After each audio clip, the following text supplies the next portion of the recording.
Aujourd'hui,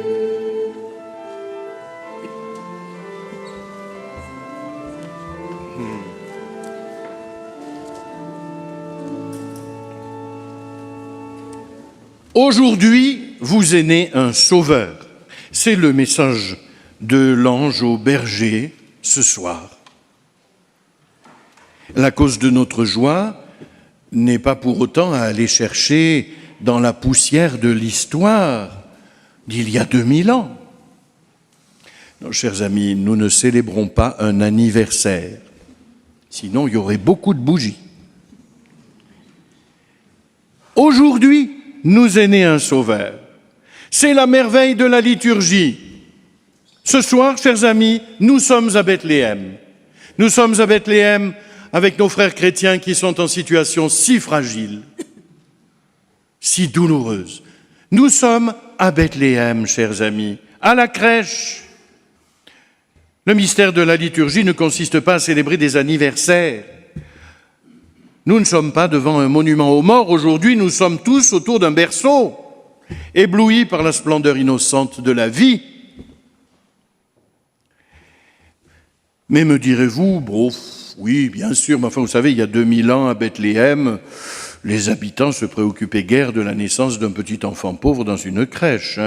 Peut-être quelques bergers avaient reçu le message, mais enfin, c'est à peu près tout ce qui s'est passé. Il y a 2000 ans, c'était pas quelque chose d'énorme.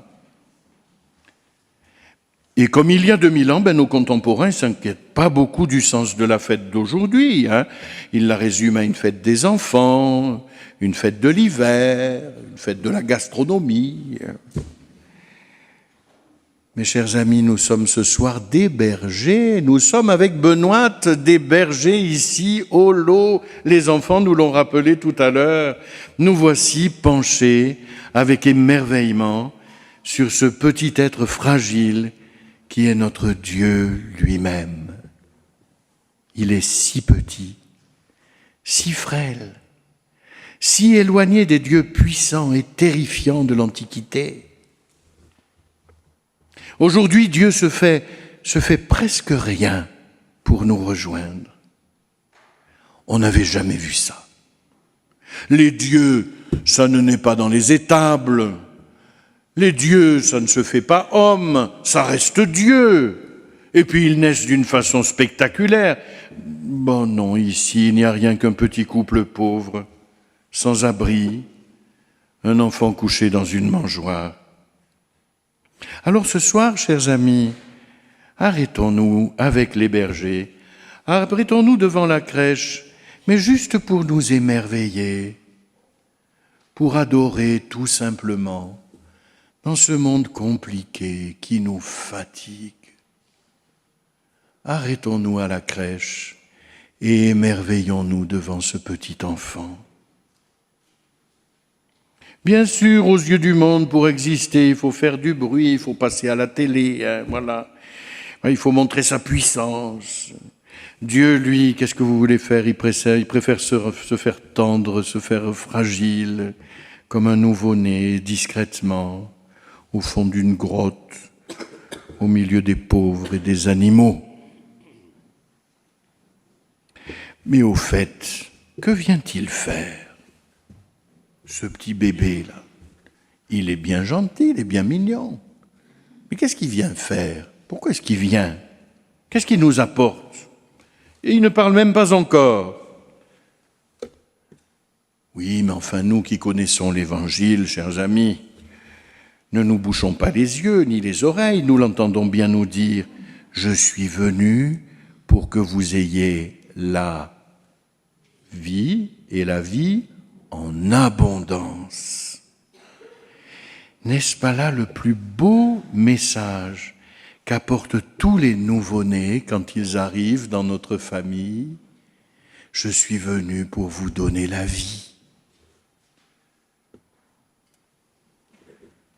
En lui, l'enfant porte le trésor de la vie. Et ça, c'est fascinant. Alors bien sûr, notre pays, lui, ne semble n'avoir qu'une seule urgence, c'est placer l'avortement dans la Constitution, légiférer sur l'euthanasie, voilà, se centrer sur la mort. Eh bien, nous admirons la vie ce soir. Noël, c'est la vie qui est donnée, et la vie en abondance. Ce soir, nous contemplons la splendeur de la vie, et nous sommes dans la joie et dans l'adoration devant la vie qui se donne, la vie qui ouvre ses petits yeux tout neufs sur notre vieille vie. Ce petit enfant, il va nous donner la vie en abondance, une vie avec Dieu, une vie débordante, une vie tout habitée de bonté, une vie de justice, une vie de paix. Qu'en ferons-nous?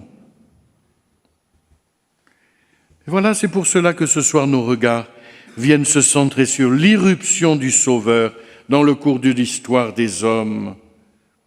C'est un Sauveur qui naît dans l'histoire des hommes, qui recrée le monde. Ce soir, c'est un monde tout neuf qui nous est offert. Désormais, l'histoire, elle a un but. Le monde va quelque part et il va où? Il va vers la vie. Où est-ce qu'ils vont, nos santons? Ils vont vers la vie. On me citait une mairie où on a fait une magnifique crèche où il n'y a ni Jésus, ni Joseph, ni Marie, ni le bœuf, ni l'âne. Il y a des santons qui sont complètement perdus, ils ne savent pas où ils sont, et ils se demandent ce qu'ils font en pleine nuit, là, au milieu des bois. Hein? Voilà. Et ça, c'est le monde où nous sommes. Hein? Mais les santons, ils savent où ils vont. Ils vont vers la vie. Parce que l'histoire du monde va vers la vie, elle ne va pas vers la mort, chers amis. Et c'est ça la source de notre espérance, de notre joie. C'est ce qui fait que nous sommes des chrétiens. C'est que nous croyons que la vie est magnifique, qu'elle est un don formidable et que c'est elle qui est à l'horizon de l'histoire, vers l'éternité de la vie. Une vie que rien, pas même la mort, ne pourra plus détruire dorénavant. Aimons la vie, chers amis. Admirons la vie. Elle est le plus grand trésor et le plus grand mystère qui nous habite. La vie ce soir, elle prend un visage. La vie prend un visage. Accueillons le Sauveur, il s'offre à nous. Accueillons-le à genoux, émerveillés du don de la vie. Et la vie qu'il nous offre, c'est le plus beau des cadeaux de Noël.